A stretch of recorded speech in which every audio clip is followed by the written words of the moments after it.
So, Today's story no. involves one of the most graphic and upsetting sequences I've ever covered on any story. It also involves harm to minors, so viewer discretion is advised. But before we get into today's story, if you're a fan of the strange, dark, and mysterious delivered in story format, then you've come to the right place because that's all we do, and we upload 2 or 3 times every week. So if that's of interest to you, please sneak into the like button's house in the middle of the night and unplug their iPhone in the middle of a software update. Also, please subscribe to our channel and turn on all notifications so you don't miss any of our weekly uploads. All right, let's get into today's story.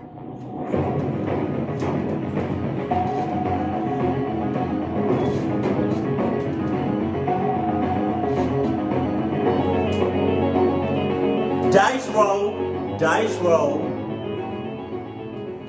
In the 1960s and 1970s, hitchhiking became very popular amongst young people in America. God damn. Damn. Hitchhiking is just clucked in itself. Will always be clucked in itself. Hiking is a form of transportation where you basically get rides from strangers. And so the way it works is a hitchhiker will stand on the side of a busy road and they'll extend their arm out and they'll kind of hold their thumb up, which signals to passing motorists that they want to hitchhike. That's the kind of universal sign for hitchhiking. And then a willing motorist, when they see a hitchhiker, they'll pull up alongside and offer a ride. Now, today, it seems unfathomably dangerous to just hop into a stranger's car, or conversely, for a motorist to pick up a random stranger on the side of the road. But back then, this was considered totally normal and socially They do that. It's called Uber and Lyft. acceptable. And so with that in mind, on September 29th, 1978, a 15-year-old girl named Mary Vincent was standing on the side of a highway just outside of Modesto, California, which is not far from San Francisco, California. Mary was a rebellious teenager who had recently run away from her home in Las Vegas, Nevada. Her parents were going through a very nasty divorce and she just couldn't stand to be in the house anymore, and so that's why she had run away. And so she had hitchhiked all the way up to Los Angeles, California, where her grandfather lived. But after only being there for a couple of days, she became unbelievably homesick and wanted to go back and be around her parents and her family.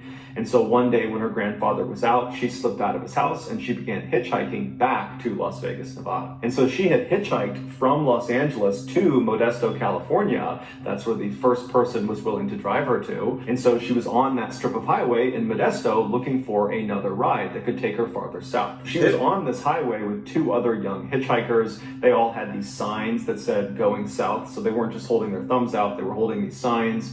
And so the 3 of them are huddled in a group, they're holding their signs up, and at some point, mid-afternoon, this light blue passenger van that only had 1 passenger, it was the driver, he was a 50-something-year-old man, he looked pretty harmless. He pulled over when he saw their sign. God damn, that shit looks sus. I keep telling y'all on them vans. Them vans, man. Come on, man. And he parked on the side of the road maybe 15 feet ahead of where they were. And so Mary's companions stayed where they were, and Mary ran up to this light blue van and she looked through the passenger side window, which had been rolled down, and she asked this guy, "Hey, can you give all 3 of us a ride? We're going south."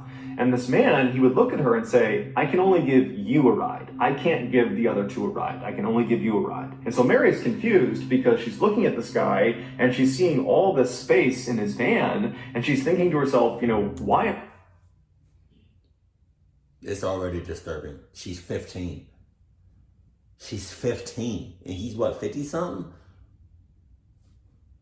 I only allowed to go when they're going the same place I'm going and there's plenty of room in this van. But when she kind of gently prodded this man and said, "Well, are you sure you don't mind taking them too?" He just said, "Look, I will take you, I will not take them." And so Mary said, "Okay, well, hold on, let me go back and get my bag." And so he stays parked, she leaves the van and she runs back to the other 2 people she was with, and she explains the situation, and they tell her, "Mary, this is not good. There's clearly something off with this guy." But Mary, even though she too shared this kind of reservation about this guy, she was so desperate to get home. She was so homesick that she couldn't face the idea of having to wait around for another ride, which might not come until the next day or the day after, because not every motorist is willing to pick up hitchhikers. And she just did not want to wait any longer. And so she told her companions that, "Guys, I'm going to take the ride." And so she says goodbye to her two friends, she grabs her bag, and she runs back up to the van, and she hops in the passenger seat. As soon as she sat down and closed the door, this man pulled back out onto the road and started driving, and then he turned and looked at Mary and introduced himself. His name was Lawrence Singleton, and he was 50 years old. And then he looked like a creep. He looked like a sussy.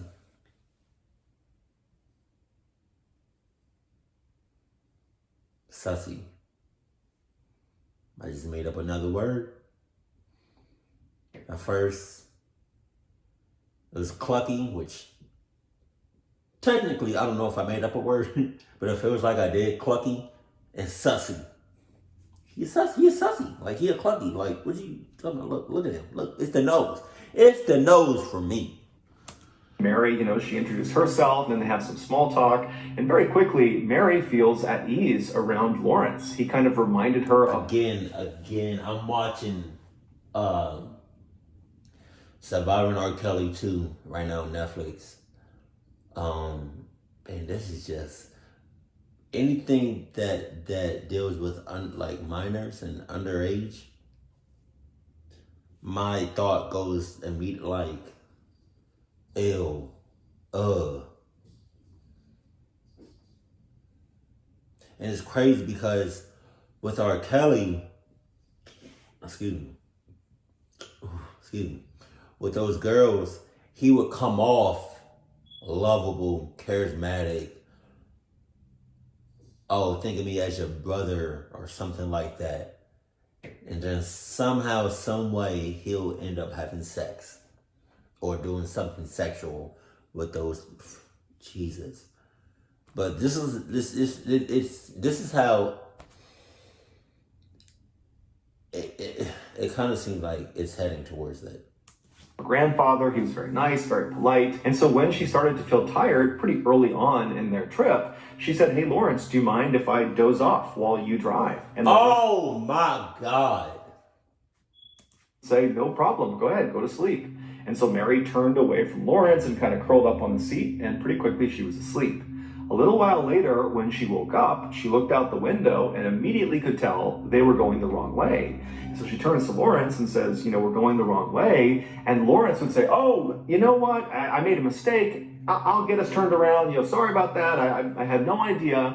But Mary's thinking to herself, we're really far in the wrong direction. There's no way he accidentally did this. But she kind of bit her tongue because Lawrence would actually turn around and start going in the right direction. And so they're traveling in the proper direction for a little while, and Mary's totally on edge, but she's careful not to give that off to Lawrence because she doesn't really know this guy. And even though he did make her feel comfortable, she just doesn't really know what his intentions are. And so she's just kind of looking around pretty apprehensively. And then they pull into this stretch of highway that kind of ran through this fairly forested area where very few cars were on this stretch of road.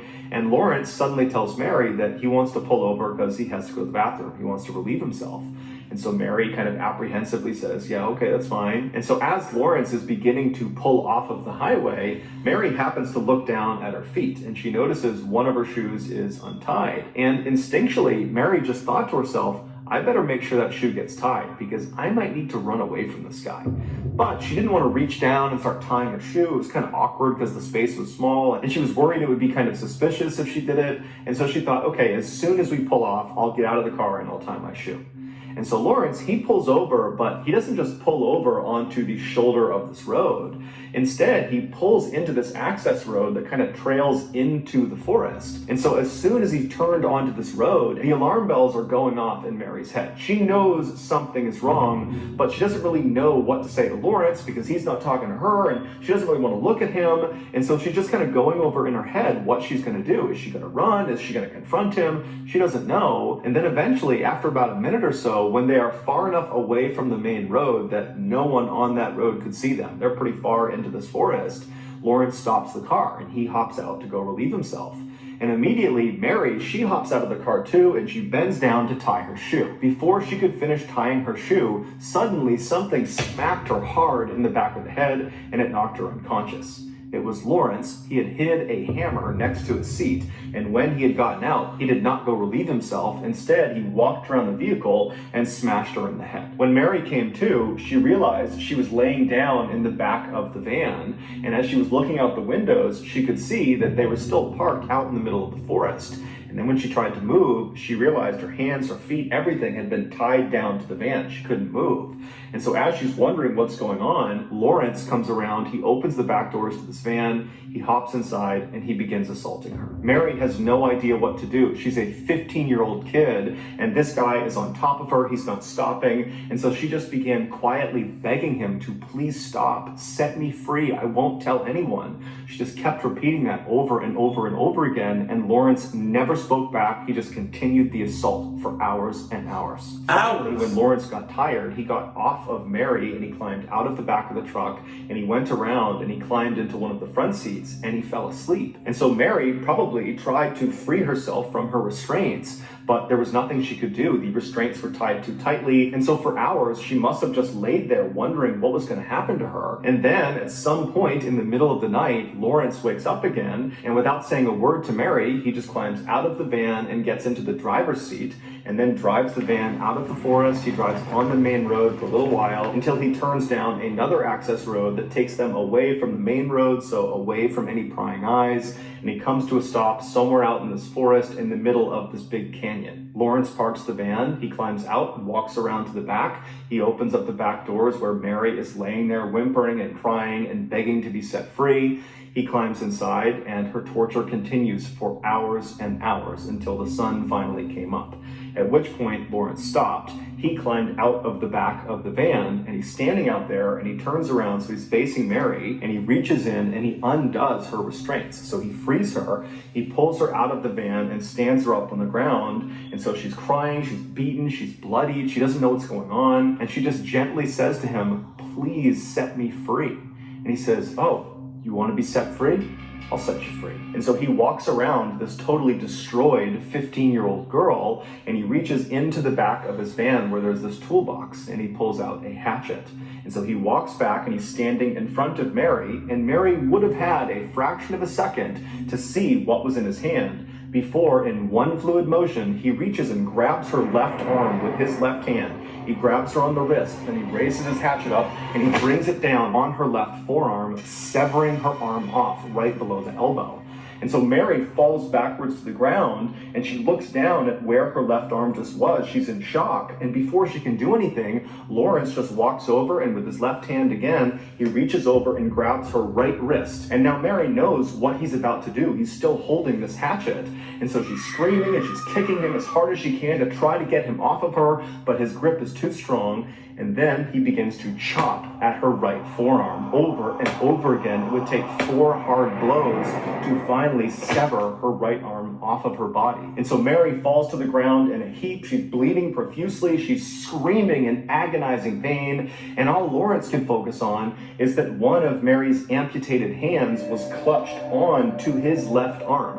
When he cut off her left hand, it had gripped onto his arm and now it was stuck to him. And so very nonchalantly, he began trying to flick this hand off of his arm. And then finally, when it did come off, he turned and looked at Mary and realized she had gone silent and she was limp and she was laying in a huge pool of blood. And so Lawrence put the bloody hatchet back inside of his van, and then he just walked over to Mary and grabbed her and began dragging her. About 100 feet down the road from the van was a culvert. A culvert is a big tunnel that goes underneath roads. It allows water and runoff to pass by the road without damaging it. And so this particular culvert underneath this access road was built about 30 feet below the surface of the road. And so if you were standing on the road over the area where this culvert was, if you walked to the edge of the road on either side, there would be a 30-foot drop-off down to the opening of this culvert on either side. And so Lawrence dragged Mary all the way over to this section of the road over the culvert and then chucked her lifeless body off the side, smashing it down onto the rocks below. And then Lawrence walked around very carefully all the way down to her body and stuffed her inside of the actual culvert. And then as he was walking away, he said to her, "Now you're free." After Lawrence left, Mary should have been dead. Really, she should have died at several points along this attack. But miraculously, Mary did not die. And in fact, she would later say she vividly remembered the entire attack. She was fully lucid, fully conscious, fully aware for the entire thing, save for the moment when she was... God. Oh, shit. Knocked unconscious by the hammer. And so she vividly remembered having her arms amputated, and she specifically remembered one particular point in the beginning before her left arm, the first arm, had been amputated. He grabbed her left wrist, and she in turn instinctively grabbed with her left hand onto his left arm. So she's clutching onto him, and so when he came down and cut her arm off, she began falling backwards, but she remembered thinking to herself, why am I falling backwards? I just grabbed onto his arm. I had a firm grip. And then as she's falling, it's like time is standing still. She literally saw her hand still clutching his arm and saw it had been cut off of her body. And then when Lawrence cut off her right arm, despite being in agonizing pain, it's like she instinctively understood that she has to pretend to be dead. Otherwise, she will die. And so she went totally limp, her eyes were half open, and she watched as Lawrence is flicking her left hand, the one that she thought she had gripped onto when she was falling back. Yo. That woman right there, she's smart. She was smart back then. She was smart now. God damn.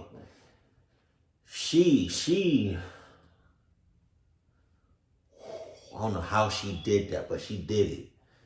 You got my respects. She watched as he shook that hand off of his arm. And then she was limp as he grabbed her and dragged her the 100 feet to the culvert. And she was limp and still and didn't make a sound when he threw her 30 feet down onto jagged rocks, and she broke 4 of her ribs. She was in excruciating pain, but her will to survive was telling her, make no sound, take this punishment, and you will survive. And then after he left, she remembers thinking, I don't know where he is. He could be waiting up on the road for me. I can't just crawl out and try to save myself because then he might actually finish me off. And so she laid in this culvert in this horrible position, totally contorted, with her arms gone and broken ribs. And then finally, after a while, she started to feel exceptionally tired, and that was from blood loss. And she said there was a voice in her head telling her, you can't go to sleep. If you go to sleep, you're gonna die. And if you die, we can't catch this monster, and he's gonna do this to someone else. And so she had this surge of adrenaline where she decided, I'm gonna live, I'm gonna get out of here. I don't know if he's still up there, but I have to get out and I have to try to save myself. And so somehow she got out of the culvert, and then once she was on the ground, she dug the nubs of her arms into the dirt and attempted to pack the wound with dirt and mud. And then afterwards, she raised her arms up over her head because she didn't want the blood and muscles to fall out. And so with her mutilated arms up over her head, she managed to crawl up this embankment, up onto the road. She's got no clothes on, she's covered head to toe in blood, she's in shock, and she starts running down the highway, and a car would actually come by fairly quickly, but they were so startled at what they were seeing, they didn't stop and they drove on. And so Mary would ultimately run 3 miles on this highway before finally flagging down a passing motorist. It happened to be a young couple, and after they got over the initial shock of what Mary actually looked like, they put her inside of their car and they sped to the hospital. Mary would stay in the hospital for a month, and during that time, she would give police all this information about her attacker, about Lawrence Singleton, and using her very detailed description of him, the police were able to come up with a very good composite sketch. And Lawrence Singleton's neighbor happened to see that sketch, and they turned him in. Lawrence was ultimately sentenced to 14 years in prison for what he did to Mary. It was the maximum sentence that the judge could give. The judge wanted to do more, but legally they couldn't. And so Mary, she testified at court. And so after it all ended and he was sentenced, Mary was leaving the courthouse, and as she passed by Lawrence, it was the one time she had to be physically close to him, he turned and kind of leaned into her and said, I will finish the job if it takes me the rest of my life. 8 years later, Lawrence was paroled for good behavior, and so of course this terrified Mary, who by now had become a wife and she had 2 sons, and so she's worried that now that this guy is free, he's going to come and finish the job. But Lawrence would not go after Mary. Instead, 10 years after he got out on parole, he would attack another woman, a 31-year-old mother of three named Roxanne Hayes, and unfortunately, he would kill her. At Roxanne's murder trial, Mary would actually testify against Lawrence, and her testimony is what they used to secure a death sentence for Lawrence. But before he could be executed, Lawrence died of cancer in jail in 2001. When Mary heard that Lawrence had died, she felt very cheated. However, her sons were very relieved to find out that her attacker had died, and so she took some solace in that. Outrage over Lawrence's early release, considering what he did to Mary, and the fact that that early release led to another person being killed, led to the creation of the Lawrence Singleton Bill, which gives judges the ability to give 25-year to life sentences in cases that involve torture. Meaning, under this bill, Lawrence would never have gotten out of prison after what he did to Mary. So that's going to do it, guys. If you got something out of today's episode and you have not done this already, please sneak into the like button's house in the middle of the night and unplug their iPhone while it's going through a software update. Also, please subscribe to our channel and turn on all notifications so you don't miss any of our weekly 2 or 3 video uploads. We are now selling merchandise like flannels and hats and sweatshirts and all sorts of stuff. If you're interested, go to shopmrballen.com. If you want to learn about upcoming deals and promotions for our shop, go to our shop's Instagram page. The username is shopmrballen. If you want to get in touch with me, you can direct message me on Instagram or on Twitter. My username for both platforms is the same. It's johnballen416. I also have a ton of content over on TikTok where my username is MrBallen. We also have a second YouTube channel called MrBallen Shorts where we post random short videos and lost episodes. We also have a Facebook page just called MrBallen where we post condensed versions of the long episodes you see on YouTube. If you have a story suggestion, please submit it to our subreddit just called MrBallen. It's linked in the description below. So whether I see you on Instagram, Twitter, TikTok, Reddit, YouTube, Facebook, or some combination, just know that I really appreciate your support. And until next time, that's going to do it. See ya. Oh, I have to fart, but I don't know when it's coming.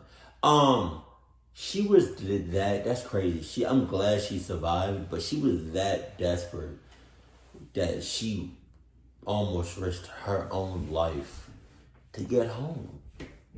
That's crazy. And you didn't think it was nothing.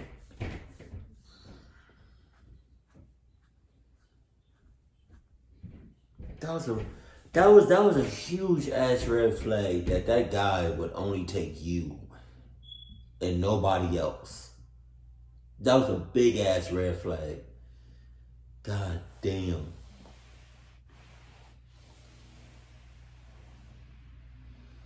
I'm glad she made it out alive. But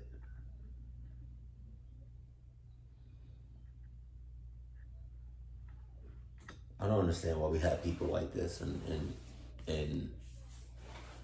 today. It's like, I don't understand how we have people like this at all. Not even in today's society, because I feel like it's just always going to be people, crazy, clucked up people in the head like this all the time. And that scares the hell out of me. Because somebody, you can think somebody is cool with you for like 10 years, and then one day they snap and it's raps. They after you, like, oh.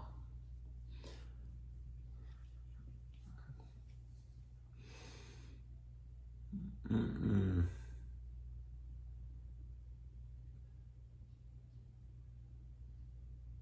God. I'm so sorry that happened.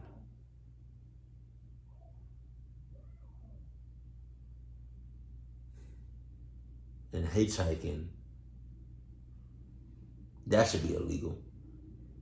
Like, to just, without no business, no nothing, no, like, if you just hitchhiking just because you want to pick up somebody on the side of the road, and you don't got no certified business, you not partner with nobody, you not Luber.